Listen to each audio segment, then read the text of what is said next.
श्री गणेशाय नमः। श्री गणेशाय नमः। श्री सद्गुरु चरण कमलेभ्यो नमो नमः। मेरे नाथ, आप अपनी सुधामयी सर्व समर पतित पावनी अहेतु की कृपा से दुखी प्राणियों के हृदय में त्याग का बल एवं सुखी प्राणियों के हृदय में सेवा का बल प्रदान करें, जिससे वे सुख दुख के बंधन से मुक्त हो आपके पवित्र प्रेम का आस्वादन कर कृतकृत्य हो जाएं।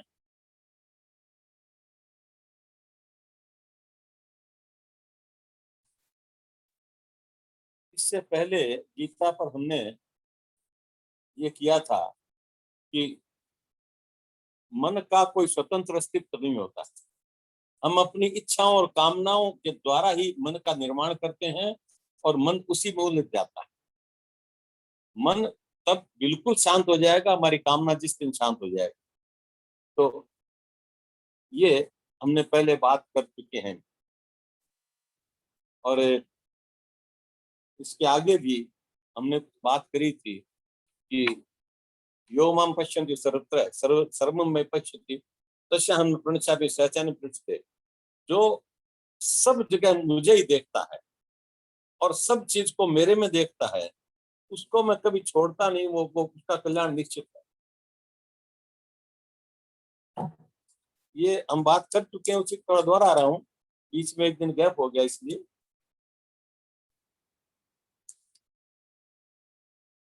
और एक और महत्वपूर्ण बात कल करी थी कि चंचलं ही मन कृष्ण प्रमाथि बलवदृढ़म् तस्याहं निगृह्णं वंदे वायुमेव सुदुष्करम्। और भगवान ने दिया था जवाब, असंशयं महाबाहो मनोदुग्गृह्णं चलम अभ्यासेन तु कौन्तेय वैराग्येन विविधते। मन बहुत चंचल है, इसको अर्जुन ने पूछा, बहुत मुश्किल है उसको कंट्रोल करना, लेकिन अभ्यास और वैराग्य से इसको कंट्रोल किया जा सकता है। ये एक महत्वपूर्ण बात थी, मैं दोबारा इसको दोहरा दिया। एक तीसरी और बात है जो हम पहले कर चुके हैं, उसी को थोड़ा दोहरा दूं।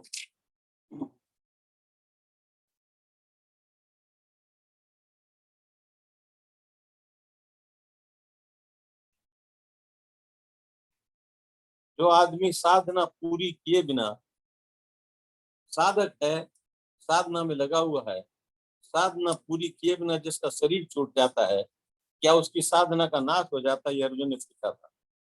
तो भगवान ने कहा कि साधना का नाश कभी नहीं होता। साधना उसकी आत्मा के साथ जाती है। या तो वो किसी पुण्य लोक में जाकर के अपना पुण्य का भोग कर लेता है और फिर वापस पृथ्वी पर आता है, तो अच्छे संस्कारी धार्मिक परिवार में जन्म लेकर के, और जहां उसको ज्यादा अभाव का नहीं देना पड़े, वहां जन्म लेकर के वो आगे अपनी साधना चालू कर सकता है। या सीधा ही जहां जो ही उसने शरीर छोड़ा, वो सीधा ही अपना वापस ऐसे जन्म में आता है जहां उसको कोई कष्ट या तकलीफ तो ना हो, आर्थिक या और सामाजिक, लेकिन उसकी साधना साथ साथ चले, ऐसे जगह आता है। तो वो अपनी साधना का फल आगे भी पा सकता है और उसको आगे बढ़ा सकता है। फिर आगे जो एक बात और कही थी, तपस्वी अधिको योगी ज्ञानीरोपी मतोधिक है कर्मी भी अधिको योगी तथा तस्मात योगी भवार्थ। योगी शब्द का यहाँ जो भगवान के साथ अपना योग कर लेता है, तो भक्त का समझ लीजिए आप। उसके लिए भगवान ने कहा है कि तपस्वियों से भी योगी श्रेष्ठ है, ज्ञानियों से भी योगी श्रेष्ठ है, कर्मियों से भी कर्म योगियों से भी योगी श्रेष्ठ है, इसलिए तुम योगी बनो। यहाँ छठा अध्याय संपूर्ण होता है और हम 7वें अध्याय में जाते हैं, ज्ञान विज्ञान योग। ज्ञान विज्ञान में योग में कहा है श्री कृष्ण ने, मैया आसक्त मना पार्थ योगम युंजन मास्टर है असंशयं समग्रमा यथा ज्ञात तत्व। मुझ में आसक्त हुए मन वाले और मेरे पर आश्रित होकर योग का अभ्यास करने वाले तुम मुझे बिना किसी संशय के जानो तो तुम्हारा कल्याण होगा।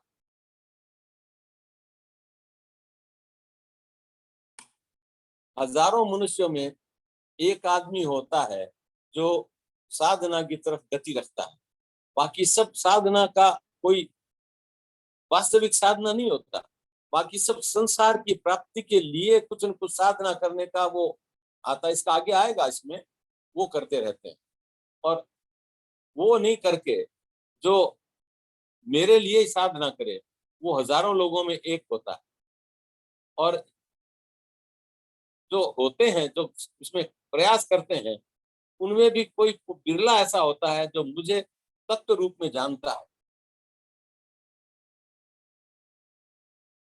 मुझे जाने बिना, मुझे समझे बिना आगे के रास्ते में उतना आसान नहीं होता, उतना सहज नहीं होता। आगे उन्होंने 8 भागों में विभक्त किया है कि पृथ्वी, जल, अग्नि, वायु और आकाश ये पंच तो भौतिक तत्व हैं और सूक्ष्म है मन, बुद्धि और अहंकार। इन पर ये प्रकृति का प्रभाव इन सब पर होता है और प्रकृति के प्रभाव से जो जितना प्रभावित हो जाता है वो उतना ही प्रकृति के वश में आ जाता है और प्रकृति में ही रम जाता है और मुझे भूल जाता है। क्यों? मुझे याद करना क्यों आवश्यक है? मत परतरंग नास्ति किंचिदेसी धनंजय। मेरे से अलग प्रकृति का कोई अस्तित्व है ही नहीं, जो है सब मेरे ही है। और यह संपूर्ण जगत मेरे में, जैसे मणियां धागे पिरोई होती हैं वैसे सब मेरे में ही पिरोई हुई है। तो ये वास्तविकता जानना बहुत आवश्यक है। और जानने के साथ नहीं, जानना और मानना। सारे जगत का, सारे भूतों का, सब प्राणियों का आधारभूत बीज मैं हूं, ये जो समझता है उसको भगवान ने उसकी महिमा कही है।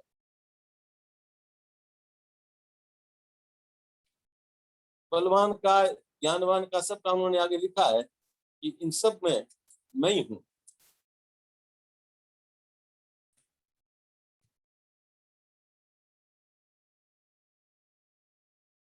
मेरी सतोगुणी, तमोगुणी, रजोगुणी माया जो है, त्रिगुणी, त्रिगुणात्मयी माया, वो बहुत दुस्तर है।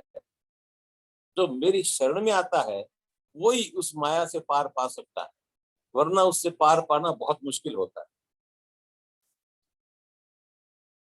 भगवान ने कहा है कि लोग मुझे 4 कारणों से बचते हैं।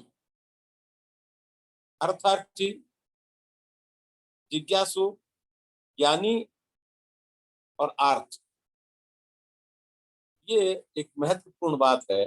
भगवान को क्यों भजते हैं? अर्थार्थी ये इसलिए भजता है कि उसको कुछ प्राप्त करना है, उसके पास कुछ जो नहीं है वो भगवान से प्राप्त करना है, तो भगवान को भजता है। उसको भगवान नहीं चाहिए, उसको जगत ही चाहिए, लेकिन जगत के लिए भजता है।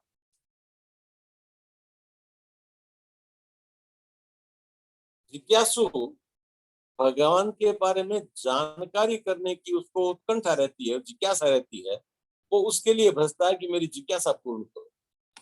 आर्थ जो भगवान के सामने अपने को नगण्य समझता है, आर्थ समझता है और दुख से पीड़ित है, वो मुझे भजता है। उसमें दुख के निवारण का भी भाव होता है और उसमें साथ साथ भगवान पर श्रद्धा आस्था का भी भाव होता है। लेकिन ज्ञानी जो मुझे भजता है वो ज्ञानी वास्तव में मुझे ही भजता है, मेरे लिए ही सब काम करता है। वो उसको जगत नहीं चाहिए, उसको भौतिक उपलब्धि नहीं चाहिए। और जब ज्ञानी इन तीनों से ऊपर है और ऊपर होने के कारण वो मेरे बहुत नजदीक है। इसीलिए उन्होंने, भगवान ने कहा है कि ज्ञानी को मैं अति प्रिय हूं और वो मुझे भी वो अत्यंत प्रिय है।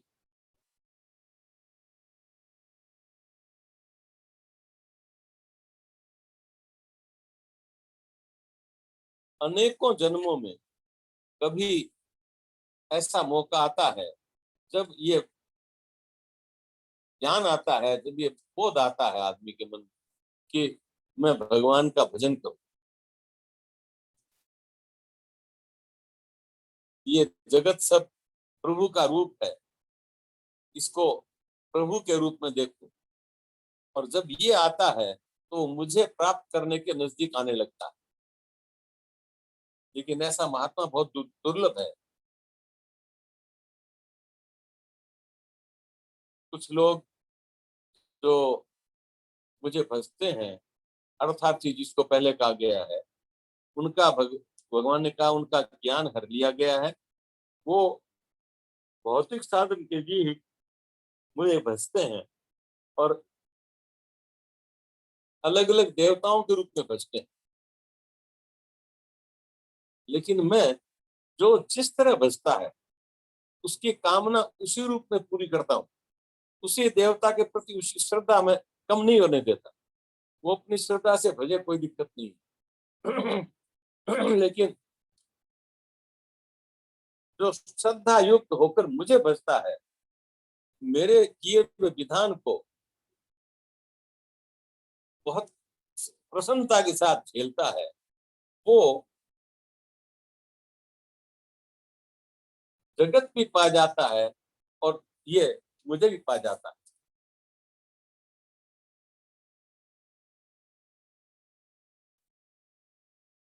देवताओं के पूजन का फल नाशवान होता है। देवताओं के पूजन के फल से अगर हमको सफलता मिली तो हमको जो चीज चाहिए वो मिल गया। जो मिला वो हमेशा नहीं रहेगा, उसका भी नाश होगा, हमारा भी नाश, शरीर का भी नाश होगा। तो वो देवताओं का न तो पूरा अस्तित्व स्थायी है, न उनसे प्राप्त किए हुए पदार्थ का अस्तित्व स्थायी है।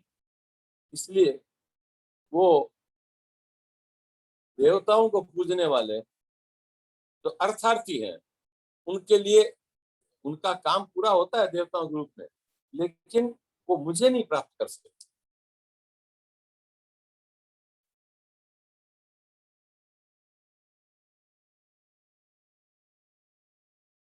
जो बुद्धिमान पुरुष है वो मेरे इस अव्यक्त अविनाशी तत्व को वो पहचानते हैं और उसी को वो भजते हैं।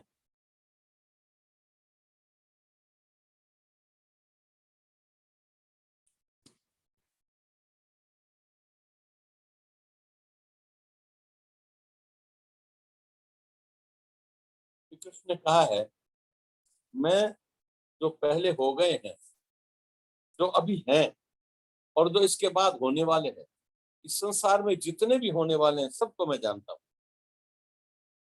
परंतु मुझे कोई नहीं जानता। मैं सबको जानता हूँ, मैं जिसको नहीं जानता था हो ही नहीं सकता।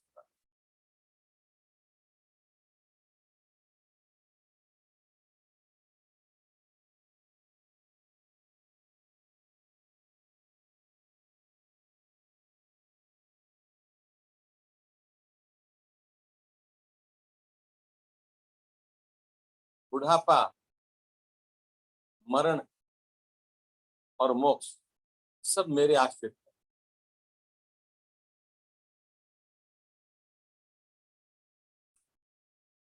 मैं उन सब का आश्रय दाता हूँ, सबका निर्धारण मैं करता हूँ, लेकिन प्रकृति को अपने काम में मैं बाधा नहीं करता।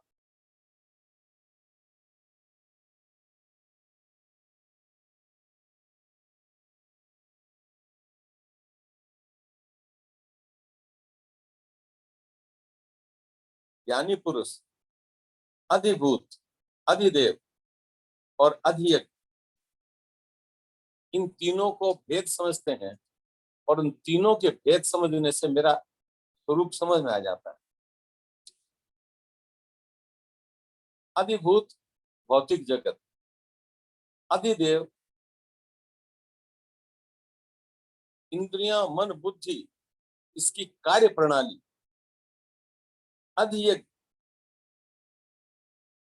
इन सारे में जो विषय रूप ग्रहण करने लायक चीज है उसको अधियज्ञ कहते हैं।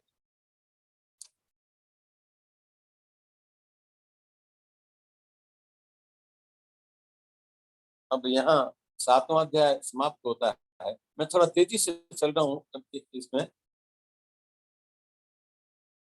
8वें अध्याय में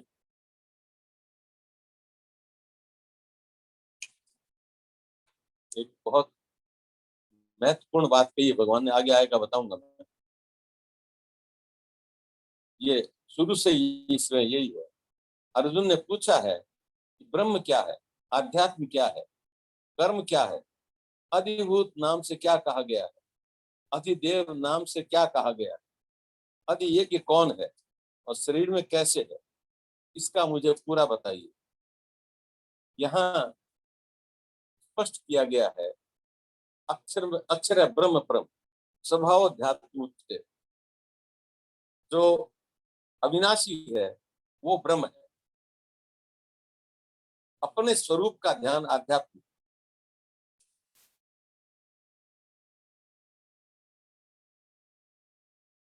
अपने भावों को उत्पन्न करने वाला विसर्ग कर्म के नाम से जाना जाता है। और नश्वर वस्तु अधिभूत और पुरुष अधिदेवता है। इस शरीर से मैं अधियज्ञ हूं। ये बहुत महत्वपूर्ण बात है। अक्षर जिसका नाम कहा गया है वो अक्षर भगवान ने कहा है वो ब्रह्म है। और अपने में हम आध्यात्म को कई बार शास्त्राध्ययन से, सत्संग से, जप आदि कर्मों से, अन्य भी सारे जितने धार्मिक कर्म मानते हैं उनसे जोड़ देते हैं, लेकिन इस बात को यहाँ अस्वीकार किया गया है। ब्रह्म स्थिर है, अविनाशी है, और अपने स्वरूप में घुलना, इतने स्वरूप को जानना ही ये अध्यात्म है। अपने स्वरूप में जानने लायक क्या खास बात है, थोड़ा सा इसको विस्तार कर देते हैं हम। अपने स्वरूप में जानने की चीज ये है कि ये सोचना कि मैं कौन हूं, कहां से आया हूं, किस लिए आया हूं, मुझे किसने भेजा है, और इसके बाद मैं कहां जाऊंगा, और जहां जाऊंगा उसके लिए मेरी क्या तैयारी है। ये बात अपने भीतर सोचने को अध्यात्म है। और उस काम में लग जाए कि मेरे को मेरी तैयारी करनी है आगे की, मैं जिस काम के लिए आया हूं उस काम में अपने आप को लगाऊं। मैं जहां से आया हूं वो निरुद्देश्य नहीं हो जाए मेरा आना, ये मैं सोचता रहूं, सजग रहूं और इस मामले में काम करता रहूं। ये एक आध्यात्म का प्रकार है। जब हम अपने के अलावा क्रियाओं में आध्यात्म की बात करते हैं तो यहाँ बहुत स्पष्ट किया गया है क्रियाओं में आध्यात्म नहीं है, वो अपने साथ जुड़ने में आध्यात्म।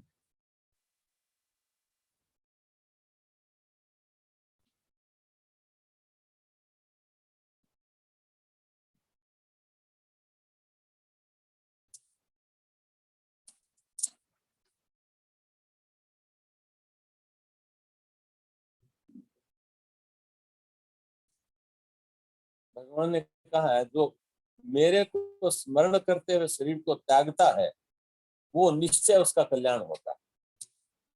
अपने कहावत भी है, अंतमति सो गति।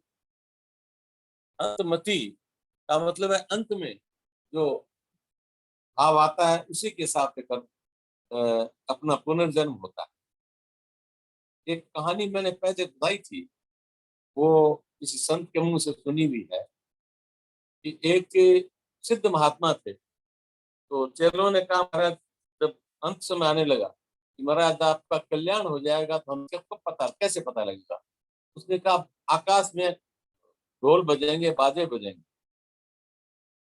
स्वामी जी को उन्होंने कहा मुझे धरती पर लेटा दो। तो आश्रम में तो बेर का पेड़ था, उसके नीचे महाराज को लिटा दिया गया और वहां उनका सांस छूट गया, शरीर छूट गया, लेकिन ढोल नगाड़े नहीं बजे। तो जब सुना समाचार, तो एक गुरु भाई थे, वो भी आए अगले दिन। अरे भाई मेरा गुरु भाई चला गया, तुम्हारा चले तो गए, लेकिन उन्होंने एक बात कही थी, वो बात पूरी नहीं हुई, उनका कल्याण नहीं हुआ। तो क्या हुआ? तो हमने उनको यहाँ लिटाया था और यहाँ उनका शरीर चला गया आकाश में, बाजे नहीं बजे। अच्छा, चलो जगह जगह बताओ कहाँ है? तो उनको जगह बताई गई। वो वहां गए, जाकर के देखा तो ऊपर एक बेर का पेड़ में एक पका हुआ बेर लगा हुआ। उन्होंने तोड़ा और तोड़ करके उसको नदी में फेंक दिया और आकाश में बाजी बजने लगी। अब ये उनका जो संत ने कहा था, उनका मतलब ये था कि जब हम अंत में, जब उनका स्वामी जी का मन एक बेर में चला गया, तो बेर में कीड़ा बन गए वो। जब उसको पानी में फेंक दिया गया, तो कीड़ा पानी में मर गया और उसके साथ उनका कल्याण हो गया। तो ये अंतमति वृत्ति जो कही गई है, इसको गीता में भगवान ने पूरा स्वीकार किया है।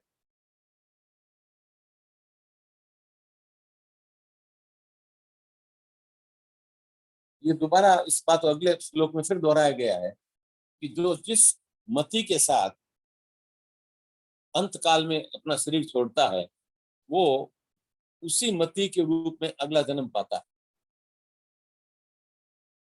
इसलिए अर्जुन को कहा कि तुम हमेशा मेरा ध्यान करते रहो, योद्धा हो, कब बाण लग जाए, कब प्राण हो जाए, अखंड स्मरण अगर रहेगा, तो मेरा स्मरण करते हुए जाओगे, तुम्हारा कल्याण हो जाएगा। ये अनेकों संतों से सुना है। रामसूरदास जी महाराज जप पर बहुत जोर देते थे। इससे पहले मैंने जयदयाल जी गोयनका से भी सुना है। उन्होंने कहा अखंड जप चालू रखो, अंत समय जब भी आएगा तो तुम्हारा जप चालू रहेगा, तो वो जप, जप के नाम के साथ ही तुम्हारा शरीर जाएगा, तो तुम्हारा कल्याण हो जाएगा। ये जप की प्रक्रिया, इसका एक कारण ये भी है कि वो जब जब हमारे एक अभ्यास रूप में होने लगता है, तो सतत हो जाता है, छूटता नहीं। और छूटता नहीं है तो अंत समय भी याद होता है। इसलिए जप को ज्यादा महत्व दिया है। गीता में आगे कहा भी है, यज्ञानाम जप यज्ञोस्मि, मैं यज्ञ में जप यज्ञ। जहाँ विभूति योग आता है, वहां हर विशेषताओं के साथ भगवान अपने आप को जोड़ते हैं। उन्होंने कहा कि यज्ञों में भी जप यज्ञ है वो मैं हूँ, वो सबसे श्रेष्ठ है। अब ये जप यज्ञ का इसीलिए श्रेष्ठ है कि हम हमेशा याद रखेंगे, तो हमेशा हमारे साथ रहेगा, होता रहेगा, टूटेगा नहीं।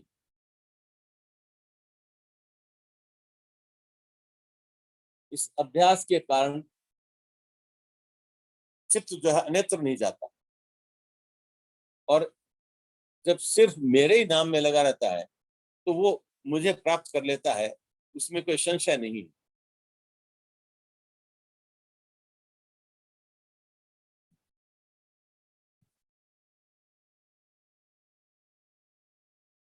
थोड़ा एक गंभीर विषय है, इसको आज नहीं लेंगे, कल लेंगे, लंबा है।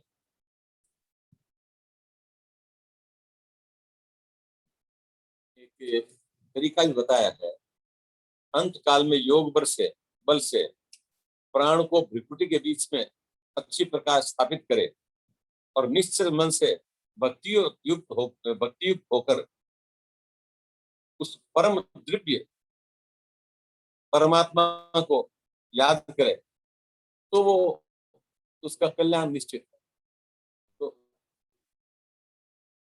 ये अलग अलग तरीके बताए हैं जप के द्वारा, या प्राण को विकृति के बीच में यहाँ यहाँ स्थापित करके फिर उसके बाद उसको याद किया जाए, परमात्मा को ध्यान करके, तो कल्याण हो जाता है।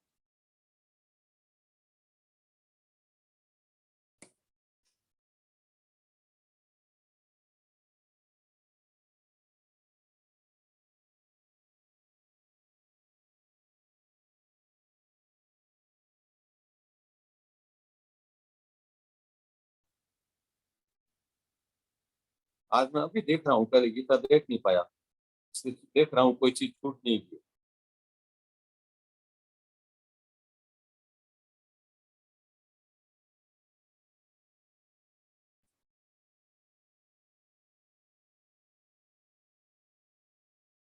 एक जगह भागवत ने कहा है कि सृष्टि के रूप में ही मेरा अवतार ही है।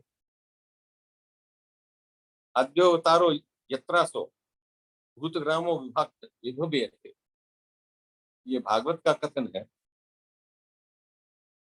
सृष्टि भी मेरा ही अवतार है। ये हम जो कण कण में भगवान की बात कहते हैं वो इसमें बताई गई है।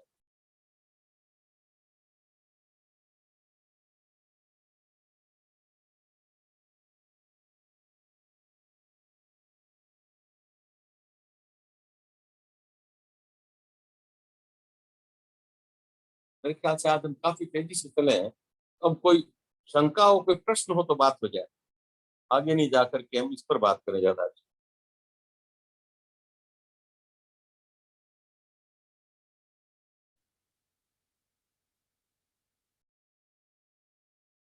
मेरी एक कमजोरी है, मुझे पूरी गीता कंठस्थ नहीं है, तो मुझे हर जगह गीता का श्लोक देख देख कर आगे बढ़ना पड़ता है। वो पहले देख लेता हूँ तो सुविधा रहती है।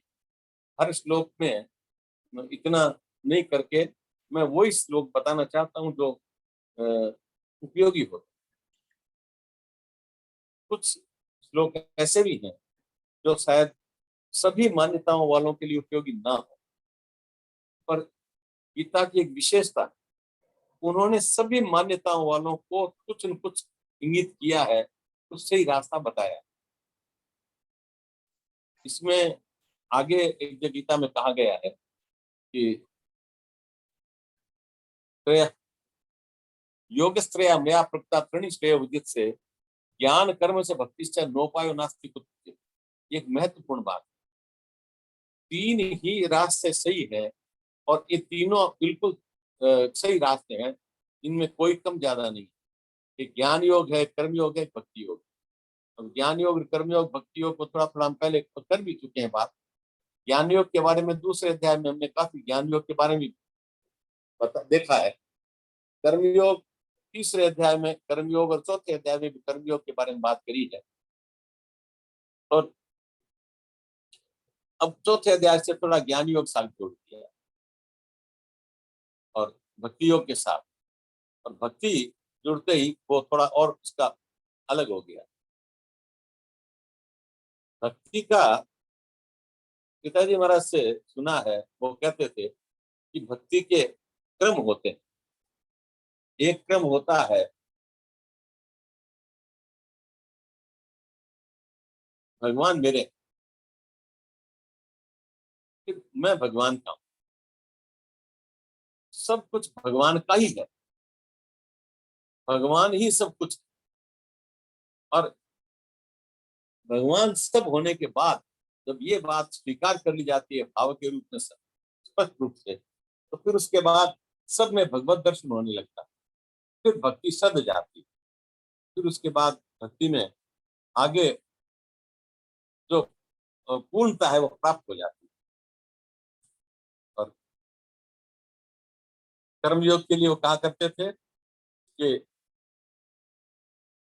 मेरा जो मैंने पहले बताया है, मेरा प्रकृति से मैं ले रहा हूं, इसको वापस चुकाने के लिए जो मैं पाया है उसको वापस चुकाऊं। और वो अगर भगवान को न माने, अगर आत्मा को न माने, तो इस संसार से सब कुछ लिया है, तो संसार का लिया हुआ वो हमारा नहीं है, हमने पैदा नहीं किया है। एक प्रश्न आया था उस वक्त स्वामी जी के सामने, महाराज धन तो हमने कमाया है। तो भैया धन क्या था नहीं यहाँ दुनिया में? वो था ही, आपने कोई तरीका लगाया जिससे वो आपके पास आ गया, ज्यादा लोगों के पास कम रहा, लेकिन आपने बनाया नहीं है। तो ये उद्योगपति कहते हैं ऐसा हमने बनाया, बनाया नहीं, आपने उसकी परिस्थिति को परिवर्तित कर दिया जो था उसको, और वो परिवर्तित चीज आप उसको अपनी उपलब्धि मानने लगे। लेकिन जो प्रकृति के नियम है उसके हिसाब से बना है, जो पहले प्रकृति ने मूल आधार उसका कच्चा माल दिया था वो बना है। तो वो ऐसे हालत में हमारा निर्माण कुछ नहीं है, हमने कुछ नहीं बनाया, जो है उसी को हम इधर से इधर करते हैं, और जो करते हैं वो भी कोई स्थायी नहीं रहता। हमने मकान बनाया, अच्छा मजबूत बनाया तो 100-200 साल चल जाएगा। हमने खेत उपजाया, फसल काट ली, अनाज लाया, लोगों ने खाया, तो वहां खत्म हो गया।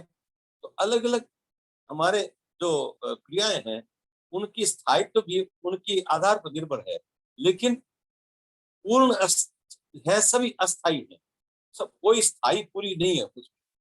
तो स्थायी को पाने के लिए हमको अस्थायी से अपना संबंध तोड़ना पड़ता है। और यह एक मुझे मिलाप का एक भजन की लाइन याद आ रही है। वो उसने माता जी से प्रार्थना करी थी कि बालक तो बालक की ठहरा, रह न सका बेमांगे, क्या मांगूंगा तुझसे मैया, सब तो दिया बेमांगे। सीमित कर दो सृष्टि कि तेरे दिख सिवा न दिखे कुछ भी, यादो व्यापक दृष्टि इस सब में दिख पड़े है सब पर तू ही। ये एक जो तात्विक विवेचन है, उसको बहुत सीधी भाषा में लिखा है उसने। या तो मुझे इतना सीमित कर दो कि तू ही दिखे और कुछ ना दिखे, और या सब में तू ही दिखे, इतनी व्यापक दृष्टि कर दो। तो यह दो चाहे वह दो रखती मांग तुम्हारे आगे, तुमसे अगर नहीं मांगे तो कह दो किससे मांगे। ये भजन और है, पर ये इस मामले में हमारे को बहुत सही बैठता है हमारे भावों के साथ। और ये वास्तविक तथ्य भी है कि अगर दो ही तरीके हैं, या तो हम भगवान को मान लें, और या सृष्टि में सारी में भगवान को देखें। तो ये दोनों तरीके कल्याण के, ये ज्ञान योग की बात इसमें है। लेकिन उसमें यह है कि सृष्टि को भोग करने की दृष्टिकोण से न जाए, हम सृष्टि का हित करने के लिए करें तो हमारा कर्मयोग होगा। और भक्ति योग में एक और उन्होंने दूसरी तरह से बताया था, पहले सोचो मेरा कुछ नहीं। वास्तविकता है ये, गहराई से सोचे तो अपना कुछ नहीं है। तो मेरा कुछ नहीं है ये बात तो निश्चित है, सब लोग मानते भी, क्योंकि मेरा करके जो है वो अगर शरीर के साथ तो संबंध है भी, तो शरीर जितना स्थायी है उतना स्थायी वो है, उसके बाद वो समाप्त हो जाएगा। तो मेरा कुछ नहीं है, मुझे कुछ नहीं चाहिए। शरीर को अगर चाहिए तो शरीर की आवश्यकता है। स्वामी जी से एक बार, मुझे पिताजी महाराज से एक बार बात हुई, तो मैंने ऐसे कह दिया महाराज थोड़ा सा और सावधानी रखो, शरीर की ज्यादा अच्छा रहेगा। उन्होंने कहा भैया मैं इस शरीर को ही भगवान का रूप ही मानता हूँ, इसलिए मैं इसका उपयोग करता हूँ, भोग नहीं करता हूँ। और इसके स्वस्थ रहने का, इसके कार्यशील रहने का पूरा प्रयास भी करता हूँ। मुझे ये बात नहीं है कि मुझे ये नहीं चाहिए या इसको खराब करके कुछ करना है, लेकिन इसके आराम के लिए मैं अपना कर्तव्य नहीं छोड़ता। ये बहुत महत्वपूर्ण बात थी कि शरीर के आराम के लिए जितना स्वाभाविक आराम चाहिए वो ठीक है, लेकिन उसके अलावा प्रमाद कहते हैं या आलस्य कहते हैं, उसके लिए मैं शरीर को खाली नहीं छोड़ सकता। और दूसरी बात ये कि शरीर जब जाना है तो निश्चित है, तो फिर हम इसके साथ संबंध जोड़ करके क्यों इसके स्थायित्व की कोशिश करें। जितना स्थायी है उतना दिया ठीक है, बाकी जब इसका समय आएगा चला जाएगा, और जब चला जाएगा तो उससे पहले हमको जो अपना कार्य पूरा करना है वो करना है। ये मेरा कुछ नहीं है, मुझे कुछ नहीं चाहिए। तो ये क्या क्या है, किसका है? सब उन्हीं का है, परमात्मा का। ये चिंतन करने के बाद एक समय आता है जब ये भाव आ जाता है कि वही है और कोई है ही नहीं। और जब वही का भाव आ जाता है तो अब आपको सब में भगवान का दर्शन होने लगता है। फिर उसके बाद जगत नहीं दिखता, जगत की कामना नहीं दिखती, जगत की कोई भौतिक वस्तु नहीं दिखती, उसकी आवश्यकता नहीं होती। उसकी सेवा का भाव तो रहेगा, लेकिन उससे कुछ प्राप्त करने का भाव नहीं रहेगा। इसका मतलब ये नहीं कि हम काम धंधा करते हैं उनका व्यापार छोड़ दें, कमाई करना छोड़ दें, नहीं। हमें अगर अपना धंधा व्यापार का मिला है तो व्यापार करें, व्यापार ईमानदारी से करें, व्यापार इसलिए करें कि इस व्यापार से जो हम चीज का विनिमय करते हैं उससे लोगों का भला हो, इसलिए नहीं कि हम उससे पैसा ही कमाए और पैसे से कमाते कमाते हम बहुत धनवान हो जाए। पैसा उसमें हमको मिलता है, ये उसका हमको भगवान की तरफ से एक वो प्रसाद है कि तुम थोड़ा लो, अपना उसमें काम चलाओ और उससे तुम काम करो। लेकिन व्यापार भी करो, उद्योग भी करो, लेकिन वो कर्तव्य समझ के करो, वो अपने धन प्राप्ति के उद्देश्य से मत करो, तो वो अपने आप सफलता हो जाएगी। तो फिर वो कर्म, वो भक्ति हो जाएगा, और भक्ति होकर के वो भगवत प्राप्ति निश्चित कर देगा।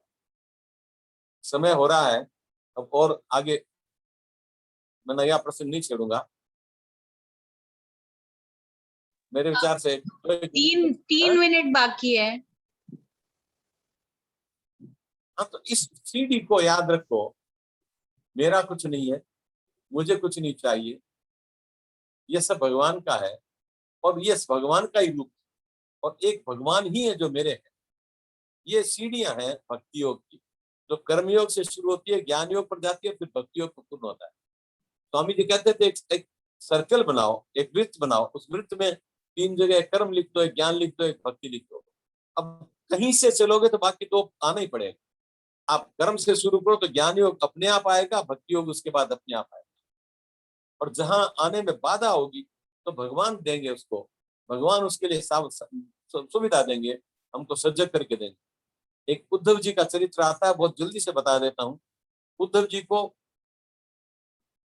ब्रह्म रूप में भगवान का आसक्ति थी, और अपने वैदिक ज्ञान पर, आध्यात्म पर उनका बड़ा भारी विश्वास था। उन्होंने कहा कि, और सखा थे, उन्होंने कहा कि आप ये ब्रह्म ज्ञान क्यों नहीं देते तो गोपियों को, वो तड़पती है वहां। तो उन्होंने कहा तुम जाओ, दो उनको अपना रथ दे दिया, उनको अपना वस्त्र दे दिया, कहा मेरा जाओ तो मिलेंगे। और उसके बारे में सूरदास जी ने एक बहुत सुंदर बात लिखी है, उधो मन ना ही 10-20, एक हो तो गयो श्याम संग को आराध्य ईश। अरे तुम जिस ईश्वर की अविनाशी अदृश्य उस व्यक्त अव्यक्त ईश्वर की बात करते हो, उसको आराधना कौन करे? हमारा तो मन एक था, भगवान के साथ चला गया। तो ये जो भाव आ जाता है कि हमारा एक भगवान के साथ ही चला गया मन, और उसके अलावा हमारे मन में कुछ नहीं है, तो फिर जगत हमारे लिए कुछ महत्व नहीं रखता, फिर जगत की तरफ कामना नहीं होती। जगत का उपयोग हम कर सकते हैं लेकिन कामना नहीं कर सकते। उद्धव जी के प्रकरण में बहुत महत्वपूर्ण बात यह आई कि वो अपने ज्ञान को भूल गए, उनकी गोपियों की भक्ति देख करके वो भक्ति योग में आ गए, और आके मित्र से भगवान को गालियां देते आए, बड़े निर्दयी हो, बड़े निठुर हो, इतना गोपियां तड़फ रही हैं, तुम वहां जाते नहीं हो? अरे कुछ घंटे की दूरी पर है, रथ लेके जाओ, कुछ घंटे में 2 घंटे में पहुंच जाओगी, उनको दर्शन दो। भगवान ने कहा नहीं, मेरे दर्शन से भी ज्यादा मेरी स्मृति से उनको लाभ होगा, इसलिए मैं कह के आया था कि परसों आऊंगा, लेकिन नहीं आया, क्योंकि उनका ही महत्वपूर्ण था, उनकी भक्ति को दृढ़ करना था। और उस भक्ति को दृढ़ करके, नारद जी की कथा आती है, वो कथा अब नहीं कही जाएगी, उस भक्ति को दृढ़ करके भगवान ने उन गोपियों का कल्याण कर दिया। वो ज्ञानी बन के गए थे, भक्त बन के आए, और जब ज्ञान की